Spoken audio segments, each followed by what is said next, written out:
distinct delight and pleasure to welcome from Temple University, Professor Aaron Smith.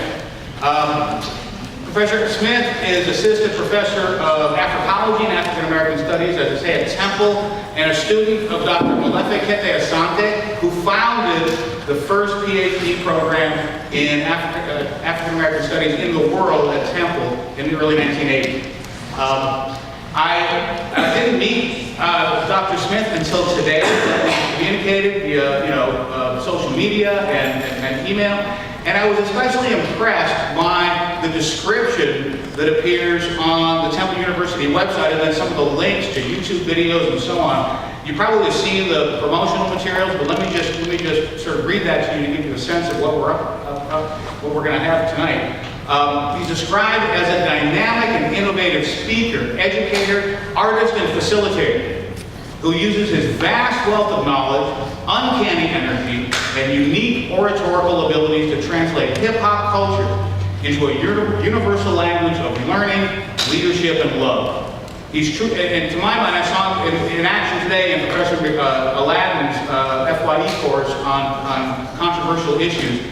And I can truly say that he has earned the moniker of the rapid professor. Everything, all the glowing descriptions of his abilities.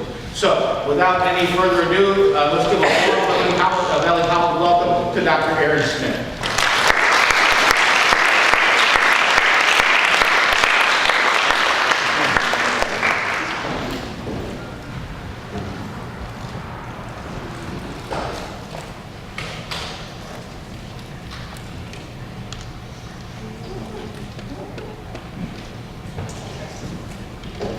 How you doing?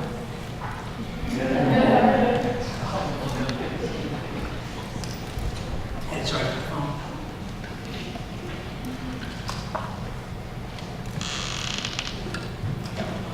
I'd like to begin with a piece inspired by a philosopher you may have heard of. His name is Nick Mills. It's a rap. Here's a piece called Dreams and Nightmares. It's an introduction. When I go to high schools, I notice the one thing that all the students have in common is that they listen to music. And my colleagues, they say, why do you teach a class on Tupac Shakur and the hip hop revolution? And I say, why would you forsake the one universal language that we have access to, despite the fact that these students come from different socioeconomic backgrounds, different racial designations and classifications, different ways to self-identify regarding orientation, but they all know the same songs. And I'm trying to reach people. Why would I abandon that just for some, sense of ivory tower entitlement, holier than thou academic arrogance? So I look at them as confused as they look at me when I say, oh, you don't rap in class? I used to pray to speak like this to peeps like this, and Zinga, and Martin, queens, and kings like this, in the back of a paddy wagon, cuffs on my wrist, thinking, man, my ancestors had it worse than this. When your dreams take hold, your nightmares are through. It's time to marry our destiny. Let's say I do. For freedom, you gotta see it with a clear eye view, so the ancestors can bless you. Like you said, shoot, but you gotta read. Let that breathe. For they come from me, I'm getting deep. I never let the fear get in between intended targets. Literally finish what you started. They love us deaf, dumb, and blind, but they hate it when we get smarter. I went and got it regardless. Vision, like an artist. When the struggle gets harder, remember, you the hardest. Be a God or goddess for people over the prophet. Pay no mind to the cowards. Tell your haters, I got this. See, I know that my mind is power. See, I'm speaking to take y'all higher. Back in Philly, we bring that fire. So I keep it real so the chosen can be inspired. Now, when you got your mind right, then the hate increase. They believe in those sagging pants or copy beats. So I murder beats from the streets to the barbershop. Fans be like, Felix, your bars are hot. You gotta pop. If you ain't talking about uplifting, what you talking about? Gangsters moving silence, but see, they talk a lot, so I'm gonna use my words. And I'm gonna use the word on my grind until we get what we deserve. Now, get up, hold on, wait a minute. They thought we was finished. They took away the money for our schools to build more prisons. Flexing on my haters just like how I win this minutes. Double in yeah, I'm a G, I make a movement, making millions. Types come through Garvey and them Doc quotes. Melissa Harris Carey, some Ta-Nehisi Coates. Some Mark Lamont Hill, for your young minds to glow. If some names y'all didn't recognize, when you go. Cause this more than about bill money or just keeping it real. When those who brought this truth before me been killed. They caught around and put them down, they in the ground, no joke. So I come to make this clear for y'all, no mirrors and no smoke. Yo, all I know is learning. When it comes to me, I got books on Afrocentrics, I got books on Dr. King, got my BA2 MAs, and I got a PhD. So every time I give a lecture, I'll be turning up the heat.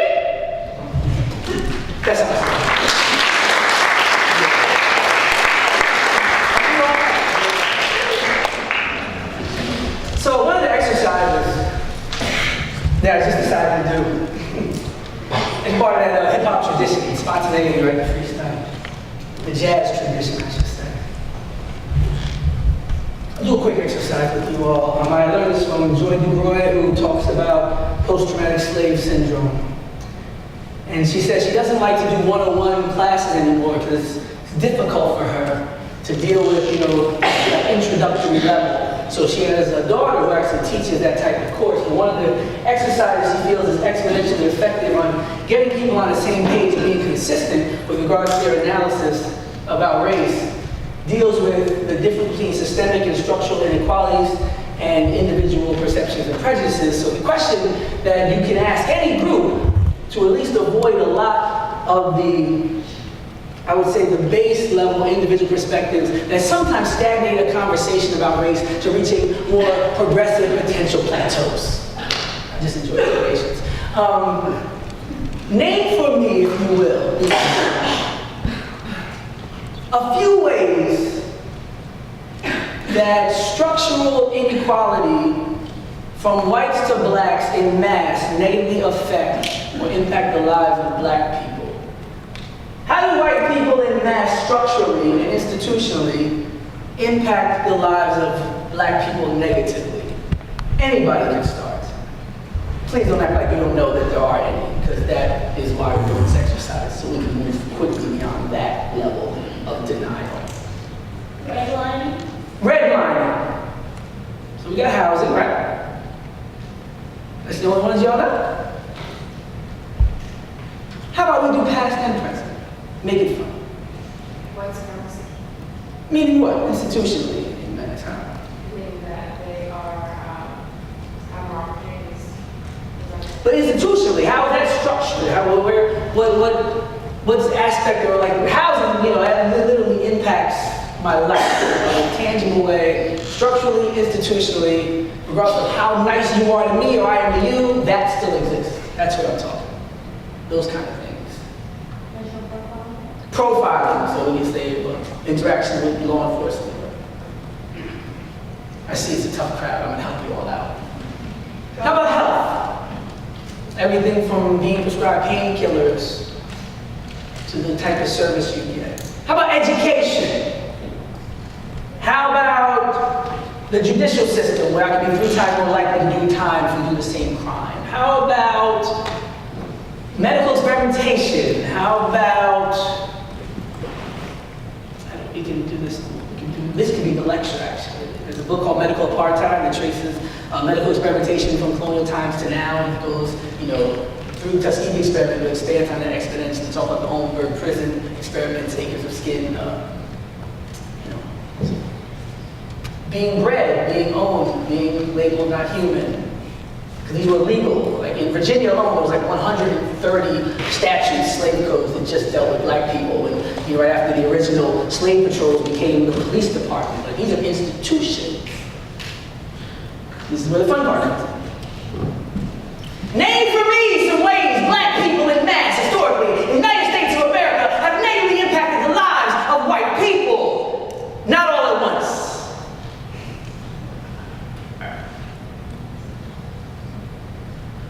See what I did there? See, we skipped over a whole lot of nonsense. Because usually we stay in that debate as though this experiment doesn't yield the same results every time.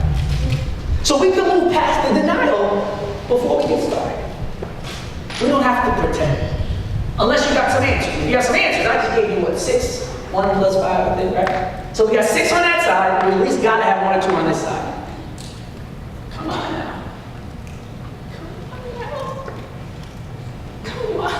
No? Nothing? Nothing? Oh, in mass, how have black people negatively impacted the lives structurally and institutionally of white people? Cheap labor. Negatively? Negatively. Well, Depends on who you ask. slaves. Oh. That impacted negatively on white people?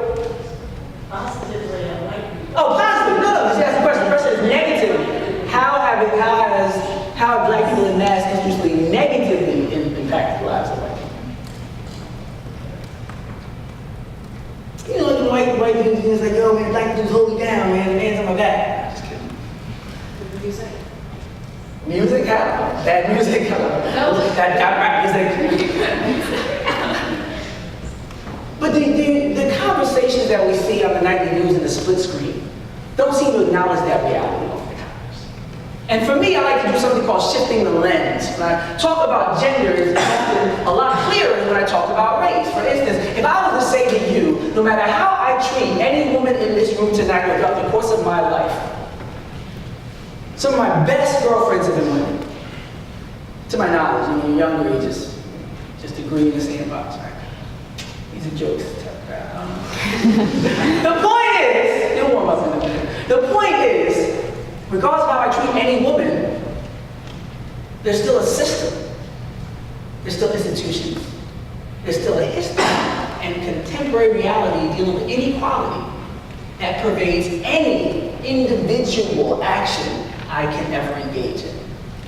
So as night falls outside this building, the men will walk out freely, and the women will walk out with a plan, and a phone, and mace, and I'll call you at home, stay on the phone until I get in the car, and like a whole Madden football team. So even if they haven't necessarily individually been impacted directly by said violation that they are concerned with, right?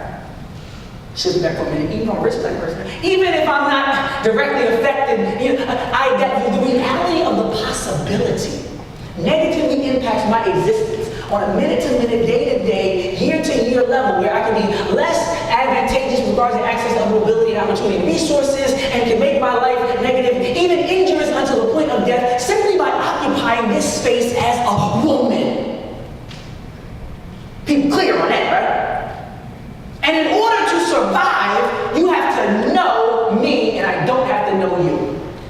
Your mom's gonna slip you $20 on the first date. You're gonna say, oh, we grew up right across the street. Take this $20, right? Still a man, right?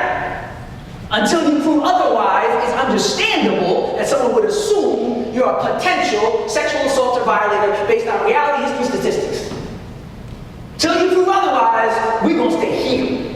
Now, when it's gender, everybody's like, yeah, it makes perfect sense. But let somebody take this stance racially based on history. They go, oh, you're a separatist, you're right. No, based on history, based on reality, until you prove otherwise. Because on a moment-to-moment, day-to-day, year-to-year level, regardless of how any of you treat anybody, there's still a system, a history, institutions, and structures in place that can make my life less advantageous and access to opportunity and resources, even interest up until death, simply by occupying this body, this dark parking lot. So over gender, everybody's clear. So hopefully when I do that crossover and I shift the lens, you can be like, oh, at least the women get it. First 5 minutes, or at least the women get it. Because the women are like, I don't know about that second one, but I understand that first one clearly. I get that first one. It doesn't matter if I'm a rich woman, it doesn't matter if I'm an educated woman, I still face those same threats. So the next time you hear somebody say, why is he kneeling? He's rich. Why is he worried? Racism don't affect him. He's a rich guy. He's the first president. You could be like, excuse me. As a member of a different marginalized group, let me just speak on behalf of the way that dominant groups and oppression works. Because I'm part of a dominant group. I'm a man. I'm a man. And I realized one day, when we were having these in-depth discussions about race, that I knew as little about women as the average white person does about black people. And I was like, please say it ain't so. Because I had some reckoning to do at that point. I was like, wow, I'm the dominant one in the room that never had to learn about anybody else. I'm the one who wants to jump in and explain things, even though I'm really not in a position based on my understanding and my ability to listen. I'm that guy. And it was like, yeah, you mansplain, whatever you want to call it, toxic grass, all that. All them phrases, they apply because you're sitting there ignorant and you're doing the most talking and you're really sensitive about things as though your personal opinion and your personal experience has anything to do with this larger history. Like you're making it about you and you have no idea what you're talking about. A lot of women have experienced this. A lot of people of color have experienced this. People want to jump in when it's kind of time to listen. And when I recognized that, I said, there's a lot of work I have to do, but there's also a lot of headway I could make, making that analogy, that connection. So it was a eureka, aha, as Oprah would say moment, but it was also a damn. gotta look at myself. Because in the same vein, you're bashing somebody else about what they don't know, what they're not willing to listen to, and when they try to tell people things are all in their head, you can turn around and do the same thing as somebody else. So I said, let's just be consistent. That's all I ask tonight. Be consistent. Keep that same energy, they said. So if it's wrong to say that fashion is a justification for people being violated, the dress she had on, right? If it's wrong to say that, then it's wrong to say, oh, well, he wouldn't have got killed if he listened to his music and his pants were down, okay? Let's be consistent. Because sometimes the same people that will stand on this feminist plateau and say fashion has no justification for violation will be the same ones voting for a sexual assault direction. I guess that, your feminism isn't above your racism. Maybe we talk about a Q&A. It's a different lecture. Let's start here instead. I didn't expect you all to be so reserved. I'm joking. You ever go to a party and somebody's dancing in the beginning of the party, and then an hour and a half later everybody's dancing? I'm that first guy. You gotta dance like nobody's looking, and if you paid to get to this party, and you got all dressed up and put on cologne and perfume, and the lights are all low, and you're sitting there with your cup, and all you want to do is stand on the wall and watch people, like, I'm just gonna give you a show. Okay, so I'm gonna get some basics down here. Basics. That's my teacher. Okay, let's talk about some things. Let's explode some myths first. Human populations around the world today show regional differences in their appearance, but our skeleton and genes show that we all share a common African ancestry. So I'm an optimist, I'm a lover of people. And I wonder when I look at this, I say, what are we doing? People are like, oh, these races, and they've proven that that's not the case. The polygenetic theory, that a white person popped up here, Indian popped up here, Asian popped here, the way that we interact with each other would lead someone to believe that there is truth to that theory even today. That we are so separate and so different. Like Abraham Lincoln said, there's a physical difference between the black and the white races that prevents them from being equals, and in so much that there must be a superior position, that he assigns superior position to the white race. And he didn't want to make jurors or voters out of Negroes, and he didn't think that he could save the Union without freeing a single slave, but if he could do it, then he would do it. Then everybody thinks that Lincoln was a great guy, but that's not the point. The point is that what Trump said about Mexicans is not nearly as bad as what Lincoln said about African Americans. But we don't chastise Frederick Douglass, so we should leave Omarosa alone. I'm just being funny. But it is something to think about. So the polygenetic theory, right? We're all different with these different roots, so that's why we can't get along like this. That's why we have these issues. But biology, anthropology, and genetics say there's one root. Who are you hating? How do you that means if you got a time machine today, went back in time far enough, and saw your dark ancestor, you wouldn't be able to live on the same block with them if you suffer from this sickness, this psychosis called racial, insensitivity. You get out of the time machine, see your black grandmother, and be like, ah! Cut your person in the elevator, and then I'm just kidding. Not really. So we need to behave, at least as scholars, according to fact. We're different, right? That's why they call it the ivory tower, right? We should be the people who seek out knowledge, accept it for what it is, and act accordingly, whether we like it or not, whether it fits our traditional narrative or not. The truth is, your ancestors are black. I don't care what Ridley Scott does and puts Batman in ancient Africa in a movie. Christian Bale could be the ancient African with no sunburn or tan. That's not fact. Fact is, Dinknesh, Lucy, and all the other bones that they're finding are in Africa. There was a time when they had the Piltdown Man. They tried to say that the origins of civilization were in Europe, and they found out that they had taken the jaw and the skull of a human and orangutan, and it was a hoax, and it was made up because people wanted to lie to themselves to the point where they started to, manipulate history, and you had pseudoscience and scientific racism. But now we have the truth. We've cracked the human genome. We have carbon dating. We can look at sculptures and images on the walls of the same places where they say these things took place. So what's the problem? What's the problem now? I think this is I already liars tonight, like habitual lying right now. But the rule of the lie is once you tell a lie, you gotta keep lying. So once you tell a lie and you say that there was nothing there, that's just me, I just stunned. One thing I like to say is that race is not a zero-sum game, racism is. A zero-sum game is like tug of war. That's what we do interact. We interact like teams. We say things like, they're gonna take our jobs. When Economics 101 would say a more stimulated economy is how you grow an economy. And the more people that participate are more sellers and more buyers, and that's what you want so that you can have a greater stability and a greater GDP. But all fundamental conventional wisdom goes thrown out the window once you become afraid. And instead of thinking in terms of the basis of economics you can learn in probably 6th grade, you go with your fears. That despite having a PhD and being elected to a high office, you adhere to. So you hear people say things like, they're going to take our jobs, as if this was a game of musical chairs. And if it is a game of musical chairs, why would we compete with one another when the music plays, instead of trying to find the piper, as Malcolm said, I don't blame the puppet, I blame the puppeteer, and figure out who would see all these people here and only put 5 chairs out? What kind of maniacal Hunger Games type Truman Show experiment are you running? Who's ever playing this music? Whoever this wizard is behind this curtain? Why wouldn't you just stop and say, what are we playing for? And there's 10 times more chairs in the other room. But what do at the family reunion? Trying to break grandma's hip, right? We say, I'm gonna play. I'm gonna win. We don't worry about why it's unfair, we just worry about ourselves. So we just buckle down and say, I'm gonna graduate and get one of the few jobs available. You homeless, you return to that. You're too young, you're too old. I'm playing. And I'm saying people need to stop playing and stop acting like it's a zero-sum game and recognize that there's enough for everybody. It's in the military budget. But your free education is, right? Because you know a very small percent of the military budget can make education free for everybody.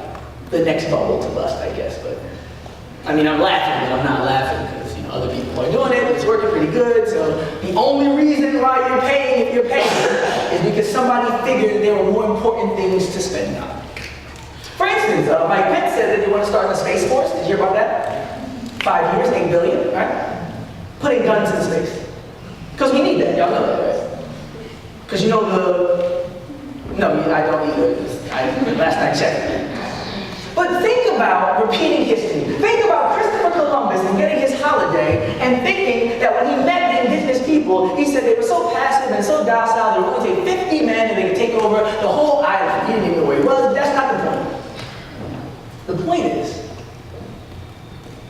hundreds of years later, we have an opportunity to boldly go where no man has gone before, right?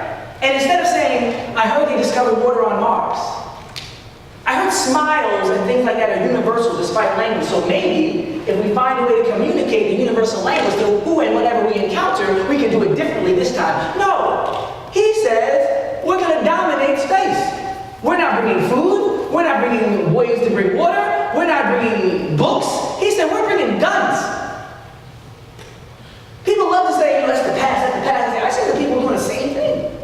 He's repeating the same colonial mentality of xenophobia and militarism and imperialism that Christopher Columbus had. Oh, you're nice? Rub my hands together and exploit you. As opposed to you're nice, maybe I can learn something. Maybe I was tripping. Mike Pence wants to go into space with a bunch of guns. The water in Flint is still toxic with neurotoxins in it. Poisons people's minds every day. They got typhoons smashing into China and the Philippines, and hurricanes wrecking the Carolinas, and you got people in power and position with their hands on the budget talking about, I know what we need, guns in space. You sound like he's 10. You ever see a young person play and you can't convince them that it's not real? And then you realize that you need to keep your imagination going. I'll ask this question. What's the oldest book you know? This changes everything. Well, the start of the Bible I actually read, and there was this guy named Moses who wrote down, at least 2 pamphlets real quick, right? So people were writing and reading back then. And the book was written after he passed away and, came back to Wikipedia. And he said, when they asked him where he'd been, he said, I was in Egypt studying, the mystery systems and all that. So people had schools and people had books. Oldest book. Ask a drug addict about getting high. They'll break down the whole history. Ask a car enthusiast or an IT guy about computers. He'll take you through it all. You're all students, you're professionals. This is a tool of your trade. If somebody receives the bill from your tuition and says, hey, tell me about books, what's the first one? You should be able to give them at least a little, Cliff Note type history lesson, right? If I allowed you to be off by 1,000 years, you think you'd be able to get it? Anybody who does lab, you measure things, right? If your scale is not calibrated to zero properly, what will happen to everything you try to measure? It'll be off, right? Anybody do cinematography? Anybody do any filming in here? You do something called the white balance before you do all the other colors. You want to make sure you got your neutral right, or everything else will be off. You'll be reading and analyzing phenomena. Dr. Levin kept the assignment. My teacher always says, we got to start with chronology. Because one thing I know from the rule of causation and causality is the cause must precede the effect in time. So if I was saying something caused something, I can prove it came before it.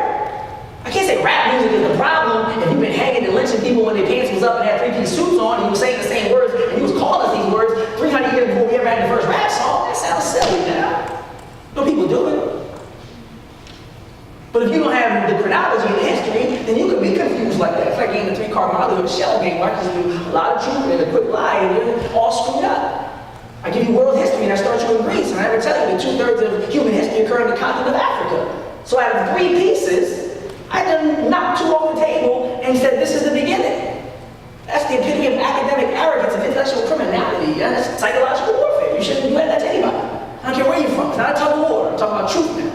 Nobody should be told that the middle is the beginning, especially if they are in classes or in proximity of people who resemble people who were there in the beginning. Because then you can't help but to look down on certain people. And I don't even think it's racist at that point. It's a natural response to being misinformed and miseducated.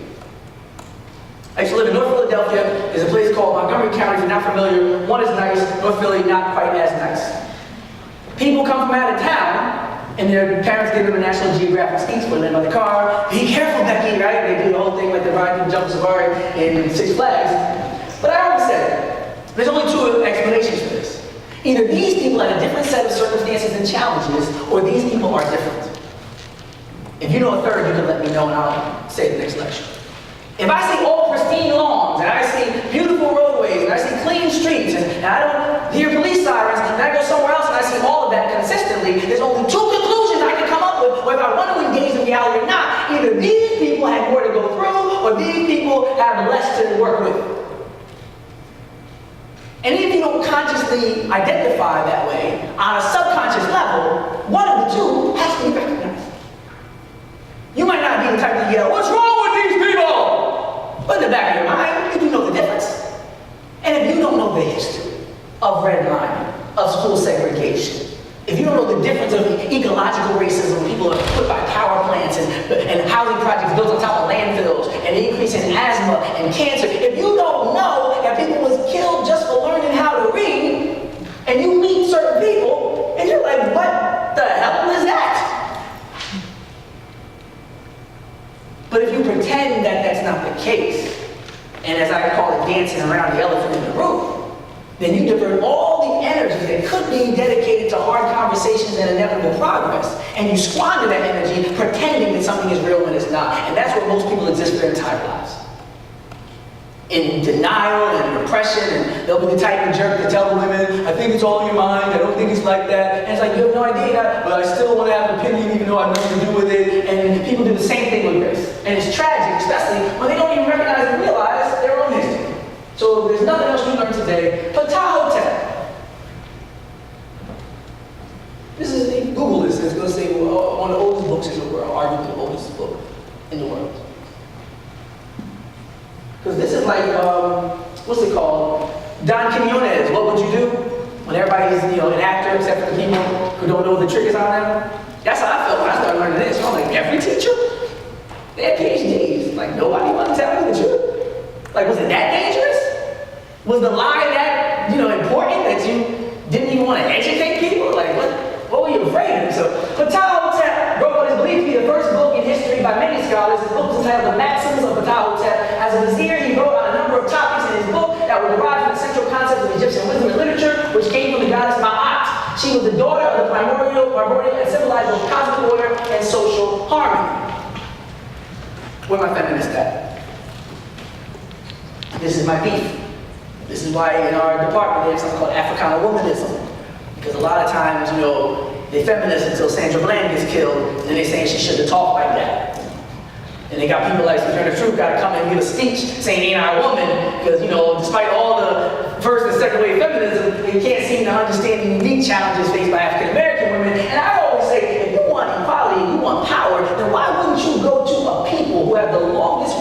and most consistent history of recognizing the complementary differences. I don't say equality means similarity and identical. I mean equality means complementary opposites. And I'm saying you got a people who have hundreds of thousand-year dynastic history of not only having women ruling nations, not only having women lead men into battle like Yara Santiwa, Queen and Zinga, but have a history of women representing the primordial and cosmic order of social harmony, the universal symbol of truth, balance, harmony, reciprocity, embodied in the feminine aspect. But it's dark, so you go to Gloria Steinem, even if she worked for the CIA. We pull no punches. So you prefer to talk about burning bronze than ruling nations because the sisters was dark. And that's why I tell the black girls all the time, say, we can get out of that until they get their mind right. Why are they talking about Ma'at? Hatshepsut, Nzinga, Queen T, Nefertiti, Nefertari, like the list goes on. Yara Santiwa said, the men of Santi will not fight, the we will go, we the women will fight. They didn't have time for them. And that's why when you see Harriet Tubman's story, and she came back to get her husband, and he already got a side job, and had another woman and didn't want to leave, she left him and her to have each other on his plantation. Said, I'm going to say plenty more if they only knew they were slaves. But there's a history to that. And that's why the African American women are walking around being called angry when they just culturally the same word preachers they've always been. But if you judge people according to a universal standard that's a particular perspective, which is the problem of Eurocentrism, and not recognizing that everybody has different perspectives based on their history and their culture, then you run into these problems where you have people looking at themselves as if something's wrong with them simply for the strength that their ancestors gave them. That other people couldn't learn and grow from if they only acknowledged that they existed and they didn't want to start. 4,000 years later, the first voice of intelligence from the Greeks was Homer from the Iliad, and that's 1,080. And I just gave you 2880 potentially BC. So you get 2880 to 0, then another 1,000. It's 4,000 years off. People tell me the Bible, the Iliad, and Gilgamesh, and I'm like, they're 4,000 years off. There's more writing in Aksum and Kemet than there is in ancient Greece and Rome combined. But one is elevated. And one is erased. I call it oppression through omission. And they stand in a class in North Philadelphia, 98% African American, and won't tell them these facts. And wonder why they're upset about celebrating Columbus Day after they learned that he was cutting off the hands of the young people. And according to his own diary, the primary ages for their sex slave trafficking was 9 to 13, and he's bragging about it. This is a problem. Okay. All right. We can do law.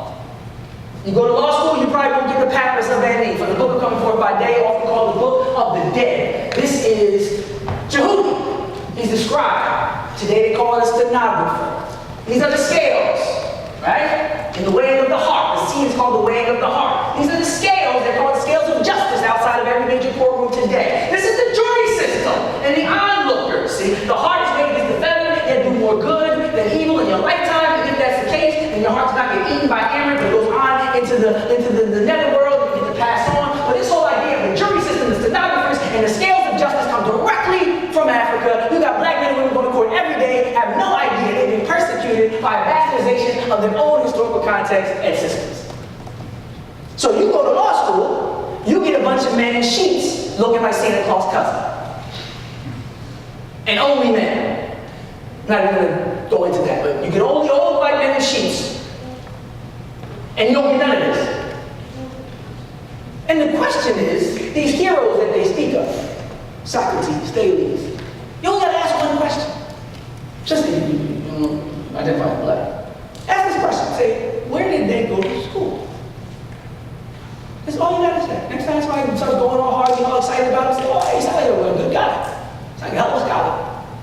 Can I ask you something? Where did he go to school? Since you called him the first philosopher, where did he learn? And if you look at the biographies of Thales and Socrates, and they'll say they studied in Africa. Because the first university, Sept, later called Luxor by the Greeks, was in Africa. This is part of that 2/3 human history that you don't get, right? And no, there's no record of them being lynched. There's no record of ancient African redlining. And that's what makes me an optimist. So I know that we can do it. I know that we can get along just fine, because before the nonsense, we were doing okay. They were able to come in there, all they had, I guess, the sunblock, whatever they were doing. They came, they learned for years. There was no record of any big uprisings based on color, because back then it was, the nations, it was Philistine, Nazarene, all that kind of stuff. So it wasn't even about color. So I know that it's not ingrained in us, but oftentimes when you start people in the middle and you ask them about racial strife and the potential to have racial harmony, they say things like, racism's always been around. You know, I said, according to who? It's not the case at all. Somebody came in with some good game, messed everybody up, and it could have been nationality, like Jane Elliott, the anti-racist activist, it could have been eye color, but, settled on race. This is my odds. I'll do like 5 minutes. This is what I said, also like, then I'll go to the solutions piece. And this thing too, you can go see it. I'm not talking, you can go see it. You want to know what they look like? Go look on the wall. You want to see where go take a plate, go look. It's right there. It's all that's happening. You can go look. Despite all the libraries that were burned, and the library of Tutankhamun, and what happened to Alexander the Great, there's still enough evidence, almost as if they knew somebody was coming. The way that this stuff was put in stone like this obelisk, I remember the first time I learned that the Washington Monument was an imitation of these obelisks, and even the Vatican Needle was taken straight out of Africa. A lot of those obelisks were taken from Africa and put around the world, in London, and in the Vatican, and the imitation there, the Washington Monument, and I felt like the Planet of the Apes. I'll talk about that later. Medicine, we talk about Emotep, right? So engineering and architecture. The only structure in the world that we can't replicate are pyramids. You go to most engineering and architectural programs, they don't even mention these structures. And by the way, there's something called a course. Anybody taking a course in here? You ever taken a course? You know what a course is? A course is a block on a pyramid. And the last course you take, oftentimes is called a capstone course. So you're in an African structured educational system, internationally, while people deny Africa its place in the educational sun. So busy playing tug of war that the truth is left in the mud. Now, only if you're playing games, right? I would say economics, they say 6 of the fastest growing economies on the planet Earth are in Africa. So even if you're just money hungry, you should probably do some study. Don't let China have it all, right? I'm just kidding. Not really. Whenever I say I'm just kidding, I'm not kidding. These are some of the examples that I discussed about, actual, they still have the hieroglyphs, the meta-lectures we say, written on. That's in Paris. You go to Paris and read the ancient African script on the technical, as we refer to obelisks, right? No lying, no mystery. They're like, yeah, conquered, took that. And then when they ask for those priceless artifacts back, they often say things like, we don't know if you have, the infrastructure, basically they don't want to give it back. This is double. Or Jay-Z would say, bubbling and double, right? And that's the Vatican, It's the needle. Symbol of architecture. Which is great. Positive cultural exchange. Culture comes out of culture, history comes out of history, religion comes out of religion. It's not a value system tug of war like AHA had it first. It's more like, hey, everybody's one human family, and there's a lot of evidence to that. There's no evidence to say that people should be spitting on children, going to school, yelling 2, 4, 6, 8, we don't want to integrate, throwing rocks at Ruby Bridges, trying to integrate a school in Arkansas to the one the National Guard got to be called. There's no history that supports that view. So if anything, I think collectively we can look upon certain segments, what they call ugly chapters in history. They say about slavery is 250 years, so I'm going to chill with the chapter thing. That's the book. But this whole idea of analyzing us at our low points and being honest about it, as opposed to looking at it in terms of teams where you have to defend nonsense. Some of you do with that in politics, right? Because you have a team, but sometimes people in your team ain't really acting right, and you still got around with the team. And people are like, come on, man, you can do both. You can disagree with certain aspects, and still nuance and delineation. That's what we're lacking in society. Nuance and delineation. I do that for things. This is what David Fuller says. You don't understand white supremacy, racism, what it is, how it works, everything else you think you understand, he says, will only confuse you. I hear people every day, black and white, say, he had a license for it. I don't know why they shot him. And I'd be like, I know why they shot him. Like, what are you talking about?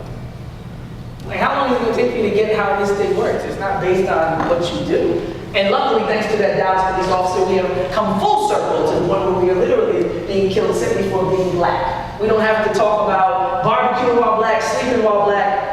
We can now just go right back to where it used to be back in the days of spectacle lynching, where they used to have 3,000 to 5,000 people come out and bring their children to watch somebody be murdered, have special trains and announce it in church, and they were going to burn a Negro and lynch. And then people say, I didn't know the slaves. I'm like, you must not know the half of this story. This is a cultural thing where everybody is getting down and getting involved. And you have free labor anywhere in a capitalist society, everybody benefits and and comes up as a result.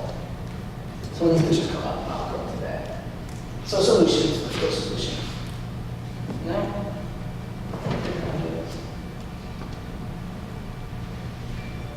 Let's try it again. Okay. Briefly, then the Q&A. Facing our past, our pain, ourselves, racism, injustice, steps toward a more abundant life. That's the goal. The goal is not like, your ancestors are black. It's funny though, because I know that like shocks people's whole program. You know? You should ask people though. That's not even a racist person. You know, where do you think people came from? There's basic questions. You know, they call them catechisms. You know, you're part of like fraternities and secret societies. They have things that they ask each other to know. There's ways you can get right to the point. When somebody starts mouthing off all crazy, you just ask them, you know, who taught them and where do you think people came from originally? Like, do you think people are all from one group? Like, just ask them basic questions. They'll start stuttering. Because that's where they don't want to go. They want to go to science and fact and reality. It's almost like saying, if the first person was a man, why do you have a belly button and how did anybody get there after him? But I don't want to offend anybody's religious sensibilities, so I'll just leave that as a joke. But yeah, I'm going to turn around after I didn't say it.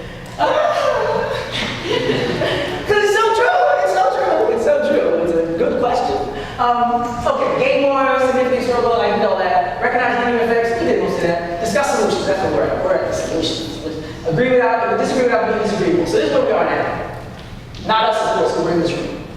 So this is what I call the racial matrix. It's a socially constructed, that's the main point. This is not genetically based. This is somebody deciding. This is somebody saying there's a difference that concludes us politically. Psychologically destructive is a great lecture by Dr. Bradley who talks about the negative impacts on racism to white people. And he cites things like the Civil War and a million lives being lost. I gave an analogy today about when we were the industrial leader of the world. You know, cotton was king and Haiti had revolted and we benefited everything from Girard College and Louisiana Purchase. Like, we were in a good space based on what we had done to a lot of people. You would have thought there had been like new Indian wars, big slave rebellions, but the greatest act, I argue, of human forgiveness in the history of humankind was just after the Emancipation Proclamation. Can you imagine people who were just being raped and bred and castrated and lynched just a few weeks ago, and you come to somebody and say, now you're free to do whatever you want, and all they want to do is run for office and start all black towns? That's grace. So when you study that prophetic tradition of the difference between the black church and the white church, I think everybody can benefit from learning about that tradition because most people don't talk like that. When you study after 9/11 in New York and listen to George Bush's speech, and you can imagine if he was an enslaved African saying that on somebody's plantation, how most of this story would have went about America. People understood forgiveness and grace on a level that most people will probably never even fathom. 4 million people, you don't hear about one rebellion after freedom.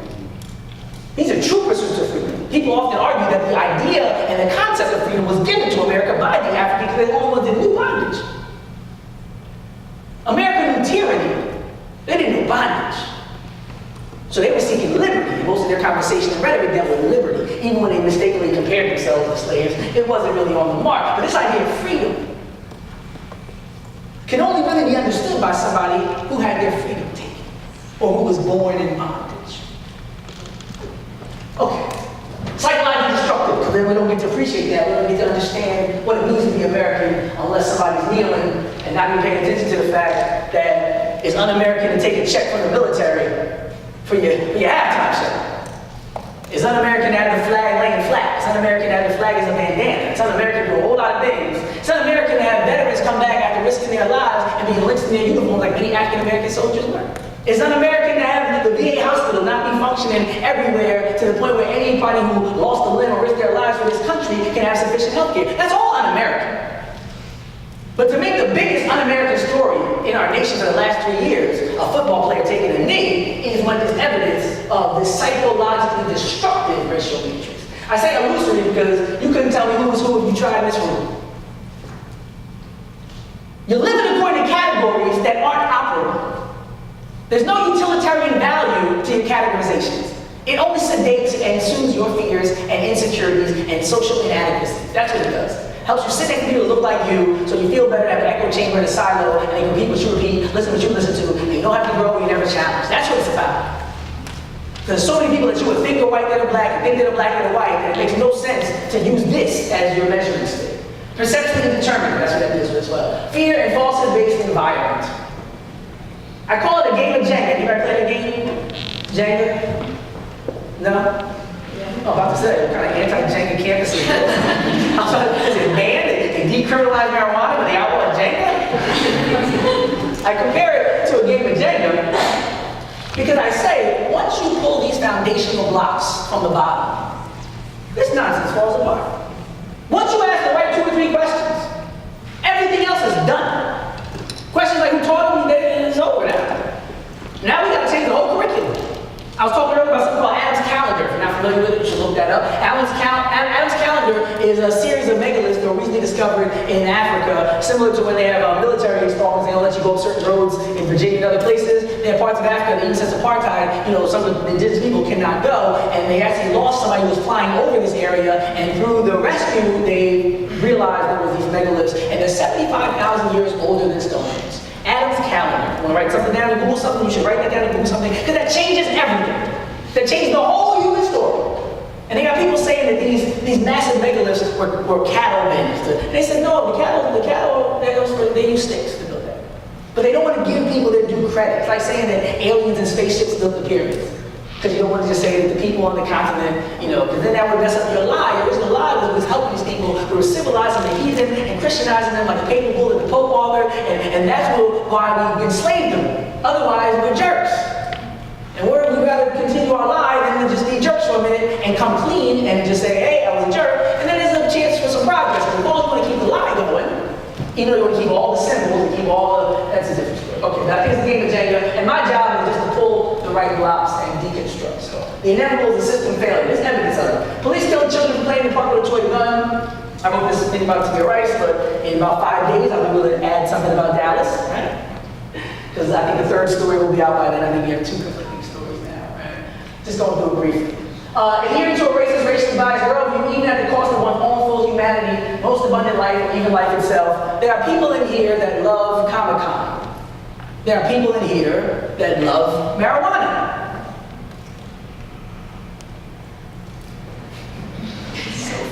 I just love the pause. Not I. There are people in here that love medieval folklore. Imagine coming into a room and honestly finding out who thought and felt and viewed the world and lived like you. Or who felt and thought and lived and viewed the world differently in a way that can enrich your perspective and experience. That's a whole different world. People come in and look at outfits, they look at skin color, they try to gravitate, they play these little lunchroom games, even when they're like 30 and 40 years old, even at like faculty events, right? You got departments huddling up. I see every day to be in conversation with people who are completely brilliant and completely disagree with most of the ways that I think and believe. Keeps me sharp, keeps me informed, keeps me strong. I'm not a fearful scholar. I don't want to be like, unless you agree with me, I can't be in conversation with you. No, bring it.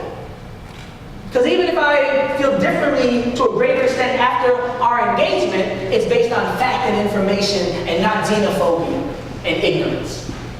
But we don't have that kind of boldness that can produce that kind of abundant life.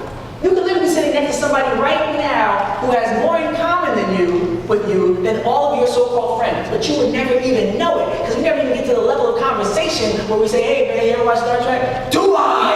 Right? But you never know that, because they're Asian, they're black, and you don't talk to them, literally. You just don't talk to them on anything. So I'm saying everybody was cheated based on these systems. Some people feel like they're protected, because in the neighborhood, it's like 99% saying, no, that's not. It's not reality unless you have a time machine and you can go back in time and make America.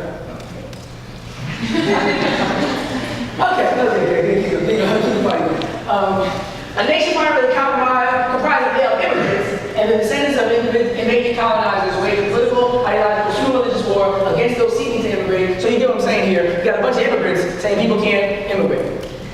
And actually, Ann Coulter was very accurate when she said, well, actually, no. She said, my parents were settlers, my ancestors. And I said, you're right, everybody wasn't an immigrant. Some people came here just killing and taking, and some people came here enslaved. So you don't want to rule out those people. So next time you hear somebody say everybody was immigrants, make the correction. It's an important nuance of delineation, especially for the enslaved part, because they're going to be like, I didn't have to be here, right? I mean, but people do that, these broad brush strokes. And I think one of the benefits of scholarship is your ability to critically think and utilize nuance and delineation and historical context for the upliftment of the conversation and the consciousness of the average person. So don't use 16-syllable words when you do it and have them like cursing your school out as a result, but there's ways, you know, to use your education for the benefit of the masses.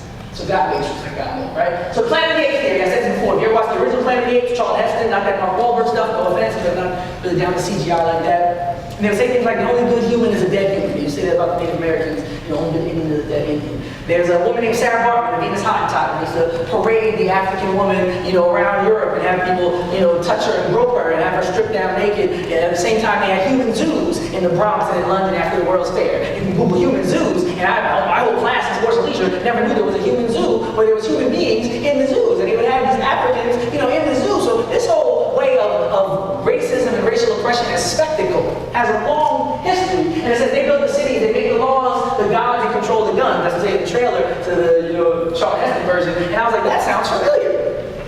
I live in a place like this too. And at the end of Planet of the Apes, you know, they were saying how the humans didn't know how to read, the humans didn't contribute anything to civilization. And then at the end of the movie, spoiler alert, but I should have seen it by now. If you did this, okay.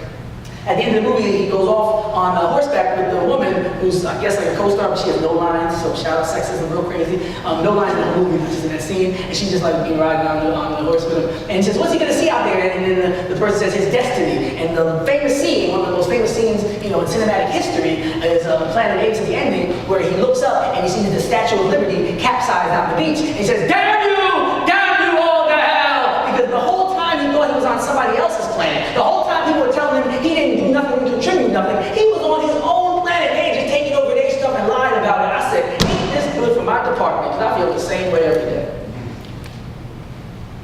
You got a militaristic group of colonizing information liars that done lied on everybody. You got people in Texas telling Mexicans to go home. I'd be like, bro, you don't know how this happened? You don't know? You know the Dallas Cowboys symbol with the star is based on the Lone Star, and the Lone Star of Texas is based on the war for independence against Mexico, when they basically ran the Mexicans off of their own property, and then they said Texas, and Sam Houston, hence Houston, Texas, was elected president because they felt like it states' rights, right? This is all connected. So, you know, when you're watching the game, there's a reason for these mascots, and there's a reason for people to be offended by other mascots. But if you have historical context, you can make more informed choices. And you can analyze and even enjoy things to a greater extent. So I read books like this, you know, it just makes the connection between a lot of these things I showed you already today. I did all that. Okay, illusory, perceptually indeterminate. Here we have soccer player Carly Lloyd. She's an American, air quotes, super big. Hit the foot, right? Here's Misty Copeland, ballerina, African American. If they lived in my building, we would refer to them as the two light-skinned joints on the third floor. I don't see you living, I don't know. Maybe it's me, I give you a chance. Help me out. Pretty close, right? So if people can increasingly decide how they want to identify, what is the practical value of me having these cookie cutter boxes that I want to slam people into, regardless if they fit or not, that determine how I interact and if I interact with them at all? And I can't even apply it to people. I would go up there and be like, well, you're black, you're blackish. And she doesn't claim it else because she's American. Haven't seen her parents yet. But yes, this is problematic. Can't prove the problem. I went to China this summer, and the irony is, when I was there, I was like, wow, so you have a place that's like 95% Chinese. And it made a lot of sense based on what I was saying earlier. We were the industrial, leader of the world, but instead of using our industrial utilitarian capabilities and prowess, to not just like rule test, like I know, the American exceptionalism, but to lead. To use a more progressive term. We could have used that moment to say, even though we've done all this wrong, you might have like 100 million indigenous people dead. You have exploited 7 million African people. Had a war, lost 1 million of your own.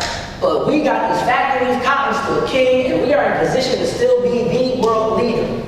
Instead of producing, where everything on our tags right now would say made in America, we said, no, we want to suppress people. We're going to start black codes. We're going to make women fight to inherit property and sit on juries and to vote. We're going to make them march up and down the streets and instead of raising their children. We're going to make these African Americans suffer under convict leasing when we grab them up for next to nothing and we throw them in jail to work for plantations and factories. And even up until the 1940s, we'll have Jim Crow and we'll have lynching. And there's a book by Ginsburg that says 100 years of lynching. And you look at all the newspaper articles, how they ran down the same streets that exist today and what poles they strung up on, how they took off their fingers and the genitalia and burned them and shot them. And then even in the 60s, you have people like Bull Connor taking these same tanks that could have protected, domestic, security. No, they want to ride down the street and intimidate grandmothers and little girls and have the National Guard come and let people in school instead of defending our borders. And instead of using these same tanks to ride down the street and let people know, don't mess with us, like don't mess with Texas, we use those same tanks and brought in fire hoses and sprayed them and buried women and children and sick dogs and grandmothers and use the police to beat little children over the head and college students who just wanted to have a drink of water and sit in the Woolworth counter. So when you squander what you could have had and could have been, like Malcolm says, the chickens come home to roost. Because China wasn't dealing with that. Even Japan wasn't dealing with that after Hiroshima and Nagasaki. Why are they in a better position than us? Nobody sees this isn't a productive path. If you ever watch Independence Day or Will Smith, they say, planet Earth, planet Earth. You know that whenever the aliens come, now we're all in the same gang, right? We all want to team up. Why wait? Could you imagine the type of emergency relief that could be possible? I remember Puerto Rico, I think it was like China, I think it was somebody else who offered aid, and they were like, no, we don't want aid. I want to throw paper towels in the crowd. And I was like, bro, you're trying to help. But if your nationalism, if your xenophobia, if your sexism, if your racism trumps your logic and your humanity, that's where we have gone beyond personal preference. And we've entered the realm of problematic paradigms. Because now you're going to choose your fear even over your faith. Like I said, they had church over the dungeons in Almeida and slave guys. So while people are stewing in their own vomit and menstruation and feces, and while they're chained to walls, people upstairs singing holier than thou type of hymns. So I say you can't prove the problem. You can't put a Band-Aid on this. Because what they've done historically is play hot potato. Thomas Jefferson said, I tremble for my country when I think that God is just. He knew darn well that something was going to happen out of all this treachery and debauchery and exploitation of people. He knew he couldn't keep writing about freedom and liberty and coming home like George Washington did to 100+ slaves and act like what happens in the dark can come to the light one day. He just knew he wasn't going to be around for it. He knew it would be your problem. You think in the 60s when people kept saying there goes the neighborhood, they didn't realize at some point they were going to run out of neighborhoods? It's a game. You just run away, you move closer, you run away again. I mean, there's only so much earth, right? But they said as long as I don't have to deal with it, I'm not going to do the early digging in the first one. I'm not doing the hard conversation. I'm not dealing with the anger and the tears and all that. I'm not doing what Dr. King allocated for a massive redistribution of the nation's wealth. They were saying the average income in Boston, I think Trevor Noah did a thing, how racist is Boston? It's hilarious. If you're in Boston, no offense. But they did this whole thing, they said the average income of the Bostonians that were white were like 100-something thousand, and the average income for a black family in Boston was $80. That's what you own based against what you owe. You can relate with your students, right? Loans, right? But the point being, with this kind of inequality, you have to do something more than just let everybody start at the same point. Like it's not enough.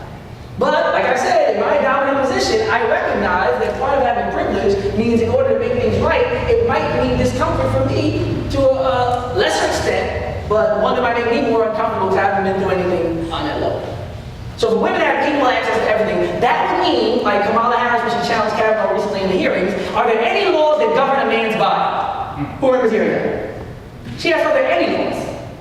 Because that was all structures. It doesn't matter how good of a lawyer you are as a woman or how rich you are as a woman. The structure is problematic. You can't prove this problem. We gotta do some serious digging foundation. It's almost like having a faulty foundation that's sliding and settling, and you keep putting on a new pretty roof. It's like the roof is beautiful. I know 2018 everybody's hanging out and listening to the same music. Yes, the roof is beautiful, but I'm talking about the foundation, and if you don't deal with this foundation, your roof is gonna be on the ground. Because other people have no problem getting along, at least for the sake of winning. And what I marvel about, especially when it comes to sports, is that I said it yesterday, people come to a locker room from different backgrounds, racially, orientation-wise, religious, everything. And they say, you know what? Let's win.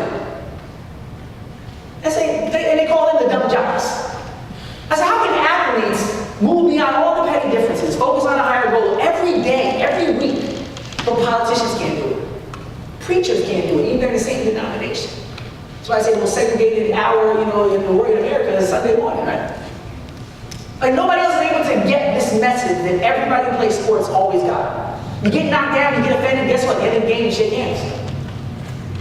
Like maybe they need some coaches, on Capitol Hill to get people on the same page where it's like, I know we're partisan, but when it comes to healthcare, when it comes to hurricane relief, let's have a minimum of human decency or at least preserve human life so that we can later compete for those same votes. But if you try to prove the problem, then you're always going to end up with the same rotten, wretched foundation. So race in America is an abusive, toxic relationship. Try to shift the lens where people can relate to these kind of facts a little better. People say, this is a question I asked earlier, why hasn't there been any woman president? Let's play Family Feud, sudden death, only one answer. Let's not play games, but let's play a game. If you had one answer, anybody. Oh, you were there in the class, look at you, I saw you, I recognize you. But if they don't say it, they might not know. They know, they know the answer. It's not because they don't know. Thank you. I didn't think it was that hard, yeah. I appreciate you saying it like that too, but it's pretty obvious, right? It's not fashion, right? It's not y'all wearing the wrong clothes, listening to the wrong music, that's what they say about us. That's the reason why we have a lot of problems, it's culture. But if you have this gender lens, which you can see through a little clearer, you can recognize that using fashion as a justification for systemic oppression is ridiculous. There's no way to justify having 45 opportunities and a group not having any access to that opportunity. There's no way you can say, well, they just didn't try hard enough. It sounds ridiculous. So when I shift the lens back to race, just keep it consistent, keep that same energy. Because I say, what's the one reason why some families are making $8, some families are making over $100,000? Don't start telling me about who listens to rap or who sags their pants. I mean, like, bruh, what happened? But in a toxic relationship, when people are abused, one of the epitomes of this abusive relationship is they start to defend the abuser. They get closer to the abuser and they defend the abuser. So you'll find women voting for sexual assaulters. You'll find African Americans finger wagging at other African Americans. You just gotta get your stuff together. You'll find people with this Stockholm syndrome. Like in Nazi Germany, you had the Jewish people, George Soros' father, right? He wrote they got the fraudulent papers and acted like he wasn't Jewish because the situation was there that was such that if I don't, what's gonna happen to me? What's gonna happen to my child? So when people are faced with these abusive situations and these tragic circumstances, I'm not even giving a value judgment to any way that somebody escapes Nazi Germany. I'm just saying in these kind of situations, you're forced to make some crazy choices. And oftentimes, if somebody says you can't work here because your hair is not corporate enough, you have a serious choice to make. You got 3 children, you got this debt from these 2 degrees you got, now you got this hating racist system telling you the way that your head grew out of your hair naturally is not appropriate. When everybody else's hair growing out the way that they had it is fine. And what happens in those kind of toxic relationships is that people start to get conflicted. Some people get totally disenfranchised and abandon the project. Other people try to convince themselves that the system is right, so they can better acquiesce and acclimate themselves and assimilate in it if they only tell themselves that it's okay. And there's a lot of parallels, right? If anybody studies gender violence and toxic relationships, a lot of parallels to this. And people say things like Omarosa, why didn't you leave? Who's heard that? Why didn't you leave earlier, Omarosa? Similar question, right? It's like, why didn't I leave? Like, you must not have any understanding of how this works at all. Because that's honestly the most inappropriate, ineffective question that's triggering that you could probably ask anybody in that situation. But if you don't understand that it's a toxic relationship, it's an abusive relationship, then you'll say the worst possible things. Like, why didn't you leave? That's just one example, but you get what I'm saying. Lord of the Lies, so I told you that already. The live rule, right? We did that already. We did the course, we're good, we're fast. Even this. This is about the true size of Africa. This is the United States, this is China, this is India, this is Eastern Europe. They're showing you how they all can fit in Africa, but on the average map, right? Not the Algiers versus the average map, they show Africa small. But Africa's real size is bigger. So it goes as far as geography. They lie on the map. To the point we're gonna write racist maps that don't even show you the true size of a continent. This is a problem. Especially in a collegiate academic setting. Out the street, they might say, hey, help me get a job over somebody else. I don't know. But here, you should be like, whoever did this, let's get to those people. And of course, we have things like this. This is a book called Encounter that the children get. That's Christopher Columbus. So after their hands got cut off and not collecting enough gold, after training 9-year-old girls and boys and all that good stuff, after getting lost and even being jailed by his own people for some time, right? They give him this hero's welcome. He's coming out the clouds. Before children could learn to read words and letters, they could read iconography. There's a message in that symbolism.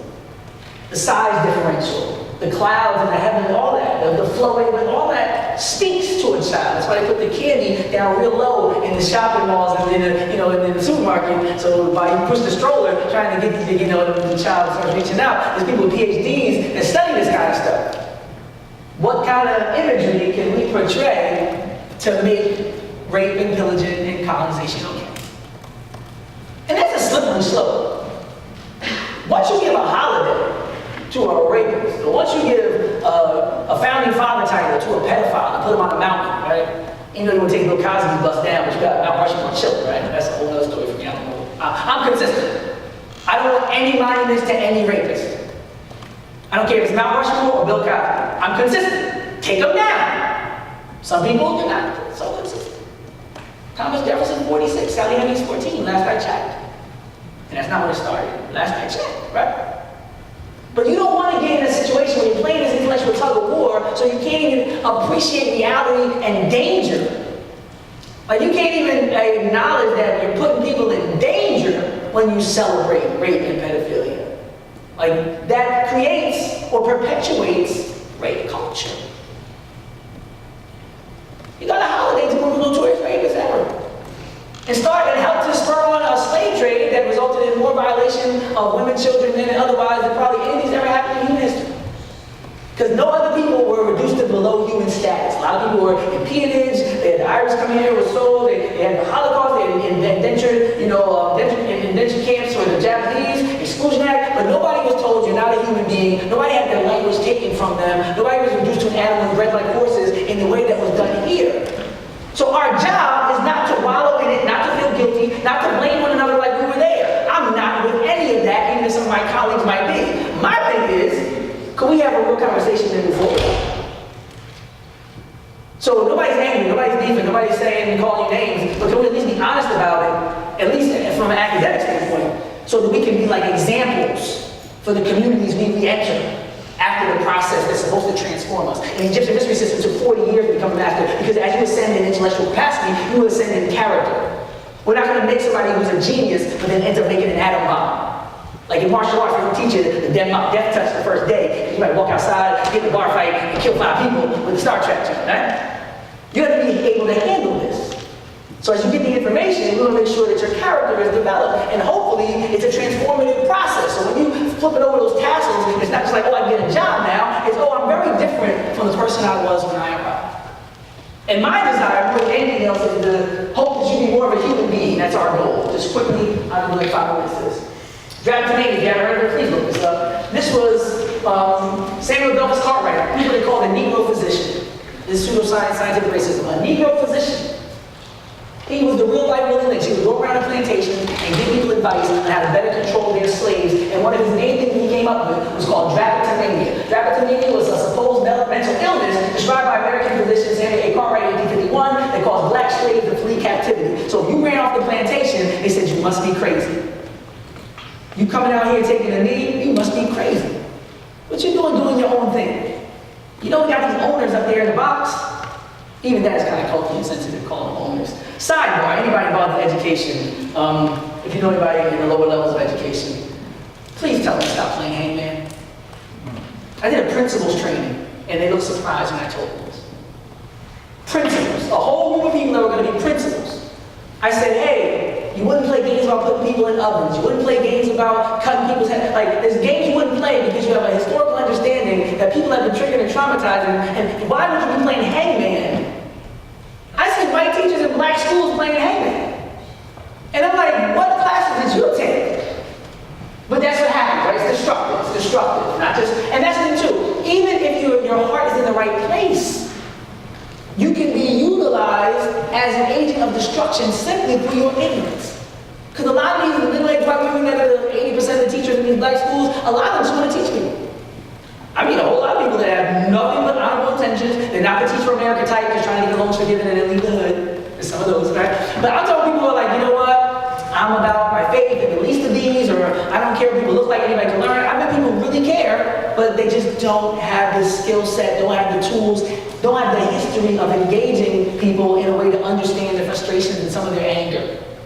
And it's unfortunate, because if we have a genuine cultural exchange, genuine information exchange, if we're able to be real with each other, because part of being real with each other is telling people when they're off track. I got a crew of people that'll be like, yo, you're tripping. They're my friends. Anybody that doesn't tell me that, that's like me having a big book on my face, and I go off the stage and I see it, I'm like, oh, you guys are the worst. Like, nobody told me. Somebody should be like this. Give me a hint. But yeah, your real friends will get you back on track. And if we can't even acknowledge each other's humanity on a real level, we can never even get to the point where we can be real friends, even to the point where we can at least check each other. So he would go around and diagnose them. To me, is considered pseudoscience today, part of the emphasis of scientific racism. So now we know that was nonsense, that was BS. But for years, these people were the doctors, like I said, publishing stuff. Like phrenology, where they looked at the size of the skull and all this other stuff. There's another gentleman. Methodon, hatred of Jewish people, by the way, was graphically shown in the 1930s and 1940s when he tried to devise ways to stop the Jewish population from reproducing. One solution of his was to cut off the noses of Jewish women. Then you heard reproduction, cut off the nose. You need a lesson about the virgin disease, let alone how to treat people. This is nonsense. This is insane. But these are people who are credible in their field, right? So you had the Boys 8, they had this racist theory about, how this 8 missing link was the ancestor of American Indians, and then when it didn't work, they had to switch it over and say, or the Jews. They used the same racist story, whoever they didn't like. It's almost like when the Irish came, and the Italians came, and the Germans came, and the Jews came, and the same stories were being given about them that were later given, or at the same time, they're now given by African Americans. Like there's signs saying, no N-words, no Irish. But then all of a sudden, all my Irish friends got amnesia, and I showed them books like how Jews became white folks and other books, and I'm like, yo, they didn't even like you like one generation ago. It's almost like those movies. Who remembers that Lindsay Lohan movie where she got to be a cool kid for a little while? It's the same story they always do it. Nick Cannon did it, Can't Buy Me Love, I just look at black people, I'm sorry. But yeah, so there's always the same story of the outcast becoming cool, then the outcast finds out the cool kids aren't so cool. There's a scene where they kind of turn their back on their outcast friends, then in the end, there's a twist in the plot, and they go back to their original outcast friends, recognizing that they were the cool kids all along. It's based on an ancient story, but anybody know what I'm talking about? Okay. That's why I call it honorary whiteness. You weren't at the cool table the whole time.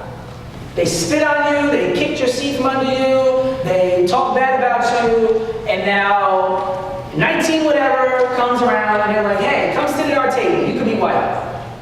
And luckily, a lot of my Jewish brothers and sisters were like, we have historical memory. We actually say never forget. You can keep that honorary whiteness. We're going to keep this Jewish thing going.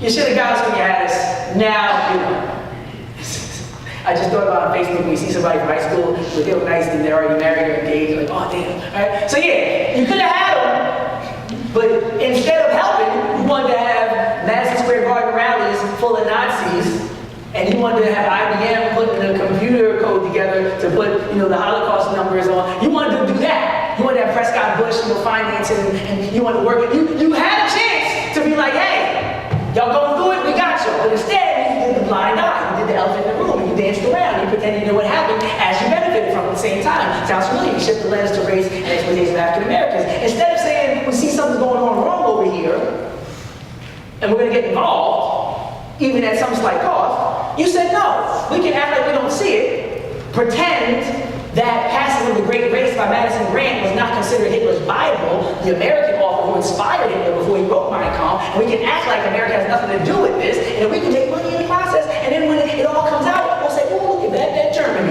right? So the Jewish people are like, no, we know all this, we remember. So maybe the Irish people do it, maybe the Italians, maybe the Germans, we're good on the honorary whiteness. But for the rest of the people, it's ironic when I try to remind them of their story. So this genius is one of the main reasons why we're acting the way we're acting. So Francis Galton, father of eugenics, right? Developed in the United States and Germany, played on theaters of race denigration. They have Julian Huxley, not to be confused with Napoleon Dynamite, your resemblance, not the same person, I promise, not the same person. Julian Huxley was the first director general of UNESCO, founder of the World Wildlife Fund, was also the Eugenics Society president, strong supporter of eugenics. Eugenics was about the good stuff, right? Charles White, English physician and surgeon, believed that the races occupy different stations in the great chain of being. Believed that whites and Negroes were two different species. So Abraham Lincoln was saying first, but these other people made it into a science of eugenics, right? Charles Linnaeus, botanist, zoologist, and they say the father of anthropology, right? So these same theories, the reddish and then the white were sanguine, blue-eyed, and gentle, and governed by laws. Told you about being white, right? The Asiatics were brave and dignified, avaricious, and ruled by opinion. They were emotional. Then you got the black people who were cunning and lazy and lustful, careless and governed by ugliness, right? And this is the father of anthropology. So the fathers of a lot of these sciences, right? This is race applied to the great chain of being when you have these phrenology and comparing black people to and all this nonsense. So all this is proven not to be true. But some of the people from this time and their cousins are still on the pedestal and not challenged adequately. Does anybody know the full title of this text? Because they love putting this part up. Nobody? Origin of species by means of natural selection, or the preservation of favored races in the struggle for life. You know what's funny? When somebody tells you, like, I'm a sexist, and then somebody else, like a Kellyanne Conway, will come along and be like, no, that's not what he meant. And the person say again, no, I meant it. I'll tweet again tonight. Right? And there's always some middle person that's like, no, let me explain it. And the person themselves is like, no, bro, like, this is me. I'm about this life. It's my subtitle. And I say, if you want to teach it, just tell the whole story. Just tell the whole story. And why you get it. Almost. Do you love your mom? We talk about that. That's the back in time, apologetic. So this is what we want to do in closing. Give the next generation our lessons and our strength and legacies of our love, not our fear and our bitterness and our pessimism. I should add xenophobia regarding racism and human potential for harmony. I think if we knew better, we would do better. A couple minutes for Q&A. Thank you all for being here tonight. I had fun.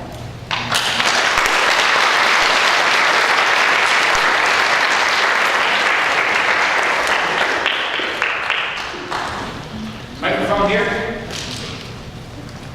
Not everybody at once. I can probably talk about this. Okay. So you talked about like how the feminist movement has like very little recognition of intersectionality, and a lot of white cis like able-bodied feminists will say they're feminists until like a black woman or an African American woman says that they have a problem with it, and they're like, oh no, like I don't support you anymore. How hopeful are you that a movement helps women who are part of other minority groups? How hopeful are you that a movement to help? You know what's ironic? I don't know if anybody here has had a problem with anybody in your family. You don't have to know how to create, maybe some of the older people can identify. There's people in people's families sometimes who, from petty differences, and sometimes significant differences, sometimes real violations, sometimes sexual violence. There's people who haven't spoken, sometimes in 10, 20, 30, or 40 years. And you get them in a room together, and within 5 minutes, they'll go through all the rage and crying, and they'll actually be at a point of like laughing, sometimes even forgetting what the original grievance was. I would never underestimate the power of honest atonement and candidly and openly confronting the realities of a problem. If somebody really says, hey man, I screwed up, we're off track, and I invite you to help me, and I'll listen, and we'll cooperate, and I believe that we can. There's very few people that are like, no! You think I'm on progress? I came in here, man, I went straight out of my league. Like, most people aren't on it like that. Like, and I think most people are just waiting for that exhaling moment. They say empathy is to the spirit, what air is to the lungs. If you just say, you know what, I see your point. Because I always ask this question. I say, what happened to the feminism in the first 250 years? It was standing on the porch. It would be, what's the great example? was getting out of your bed, going into those slave quarters. Anatomy wasn't binding y'all then. Then you needed some numbers, and you did the Lincoln routine. You're like, come on, my sister. She's like, sister? I guess, right? Like, you said, Stockholm Syndrome, we want to just identify with powers. A lot of black people are like, yeah, I won't get killed in this movement. They'll come and tell bro, because the CIA girl is running, right, I guess. But no, I think that if people just admit what needs to be improved, and there can be fusion. Because these are great examples. Those women I named in history, who cares what they look like? Think about the whole debate about women being able to serve in the military. History had blown that out of the water hundreds of thousands of years ago. So these ahistorical people that were controlling the narrative for a society based on American exceptionalism, who don't get passports and don't know the history of the world, they were able to push this narrative like they had 2 points. Yeah, you know, they love heavy stuff, and most of the stuff was interactive. That was with cybersecurity. They say when marksmanship, so a lot of times women even score higher in a lot of these. Like, it didn't make any sense, but you can play these games when people don't have the information. You can't enslave educated people. So if people are like, you know what, my ancestors were black anyway, we all come from Africa, we're all human beings. So I'm not even tripping. I'm going to expand the sphere of my humanity. So that's what's important. If you look at yourself as just this neighborhood, or just this race, or just this identity, in a way that just, I'm not talking about identifying your individualism and your uniqueness, that's beautiful, everybody should have an identity. But if you don't at least identify that in proportion to the commonalities of other aspects of identity and human existence, then that's when you're cutting yourself off. And I think that's what we need to stop doing. Because think about the Me Too movement and Time's Up. You need all hands on deck. Anybody willing to help should help. There's a whole lot of men right now that know a whole lot about things that are going wrong that should be coming forward. People talk about Kavanaugh's friend might be one of those people. But we can't have a situation where people are doing this tug of war thing.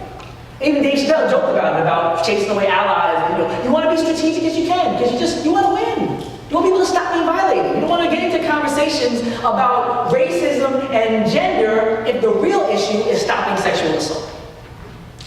Let's get this, this front established, and we can have these lesser conversations.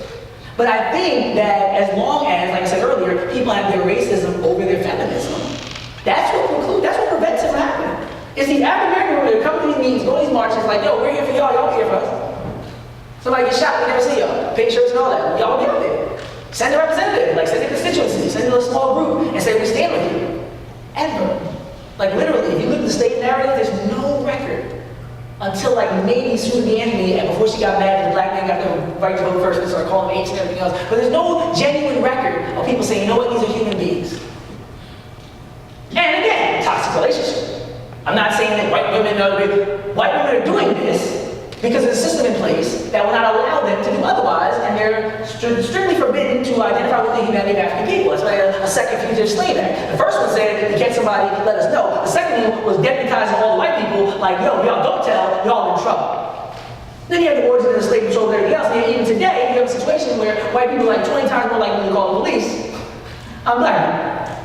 And I say, if you had a relationship with law enforcement where they protected your property, even if it was stolen property, then yes, there's no way in the world why we would see this the same way.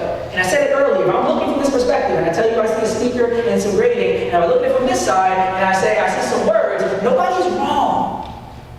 Stop the tug of war, because nobody's wrong. If someone grows up, their dad's a cop, their uncle's a cop, they have a positive experience with police, then that is their experience.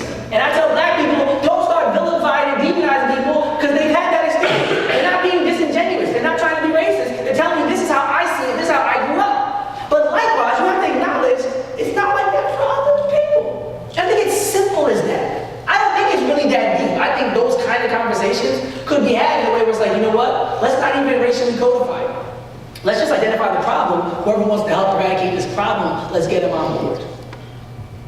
And I don't think, and you know what happens though? The foundation is so flawed based on mostly sexual violence and gender violence that it's really difficult to have an all-encompassing struggle when the primary people that are supposed to work with you and help you protect you are the primary people violating you.